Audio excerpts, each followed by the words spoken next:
শিবকে লোকরা যে জিজ্ঞাসা করে শিবকে, ব্রহ্মসংহিতাতে তার উত্তর কি দেওয়া হচ্ছে? ক্ষীরং যথা দধি বিকার বিশেষ যোগাত সঞ্জায়তে নাহি তথা পৃথগস্তি হেতো যা শম্ভুতামপি তথা সমুপৈতি কার্যাদ। শম্ভুকে শিব। তো শিব কি? শিবের সম্বন্ধে বলা হচ্ছে ক্ষীর মানে দুধ যেমন দই হয়ে যায়, তাই না? দুধটা অনেক সময় দই হয়ে যায় না? তো দুধ আর দইয়ের মধ্যে পার্থক্য আছে? আছে, একদিক দিয়ে আছে আরেক দিক দিয়ে নেই। দুধটাই দই হয়ে গেছে, হ্যাঁ, কিন্তু দুধটা দই হতে পারে, দইটা দুধ হতে পারে না। বুঝতে পারলে? হ্যাঁ, এইটাই হচ্ছে একদিক দিয়ে মিল, আবার আরেক দিক দিয়ে অমিল। একদিক দিয়ে অভেদ, আরেক দিক দিয়ে ভেদ। তাহলে শিবকে দুধ যেমন দই হয়ে যায়, ভগবান তেমন শিব হয়ে গেছে। কেন?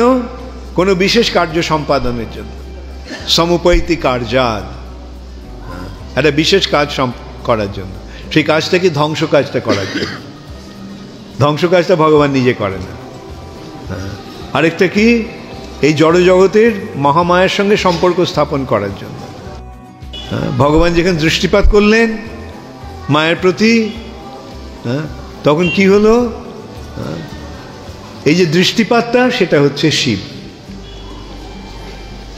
ভগবানের দৃষ্টিপাত হচ্ছে শিব। আর এই শিব কার প্রতি? মায়ের প্রতি। কে? মায়ের প্রতি কি? মহামায়ের প্রতি কি বিষ্ণু? কে? শিব। কেন? কেন বিষ্ণু সরাসরিভাবে মায়ের সঙ্গে সংযোগ করবে না? কেন? কেননা মায়া তার বহিরঙ্গা শক্তি। মায়া ভগবানের বহিরঙ্গা, এই মহামায়া ভগবানের বহিরঙ্গা শক্তি। বহিরঙ্গা শক্তির সঙ্গে যদি সম্পর্ক স্থাপন করে, তাহলে আর সেটা বহিরঙ্গা থাকবে না অন্তরঙ্গা হয়ে যাবে?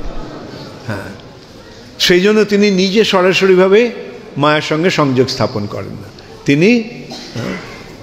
তিনি শিবের মাধ্যমে শিব হয়ে গিয়ে মায়ের সঙ্গে সংযোগ স্থাপন করে। এই সম্বন্ধে একটা দৃষ্টান্ত এইভাবে দেওয়া যেতে পারে।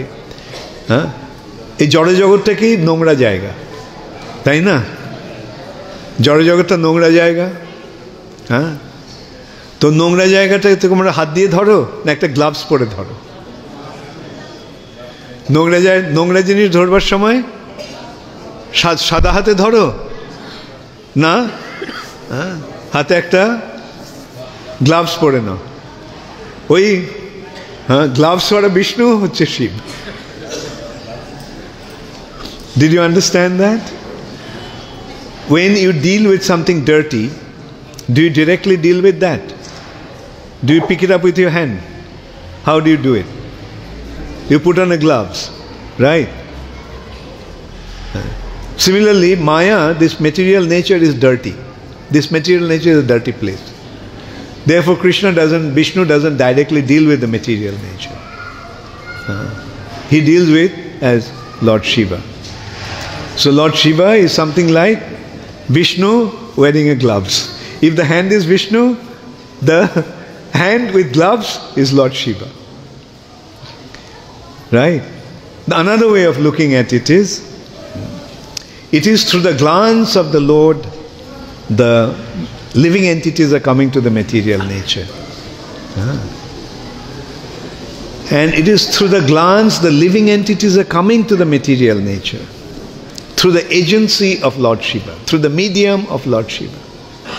Therefore, Lord Shiva is worshipped as Lingam, because the living entities are coming through Lord Shiva into the womb of this material nature. বোঝা গেল না? বাংলায় বলতে হবে, বাংলায় বলতে হবে। আমি বললাম হ্যাঁ যে আমরা নোংরা জিনিসটা খালি হাতে ধরি না, গ্লাভসের বাংলাটা কি? দস্তানা, রাইট, দস্তানা। আমরা দস্তানা পরে ধরি। তোমরা হাসপাতালে দেখেছো ডাক্তাররা অথবা ওরা কি করে? খালি হাতে কাজ করে না, দস্তানা পরে প্লাস্টিকের গ্লাভস পরে নেয়।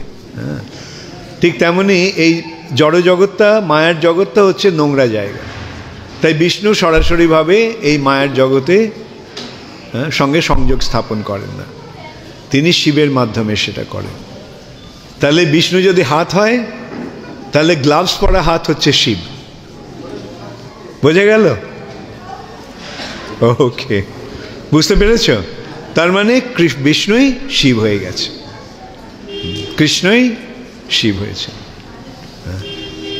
দুধটা দই হয়েছে। দই আর দুধে পার্থক্য আছে? একদিক দিয়ে নেই, আরেক দিক দিয়ে আছে। হ্যাঁ, কিরমভাবে আছে? দুধটা দই হতে পারে, দইটা দুধ হতে পারে না। বিষ্ণু শিব হতে পারে, শিব বিষ্ণু হতে পারে না। এইটাই হচ্ছে পার্থক্য।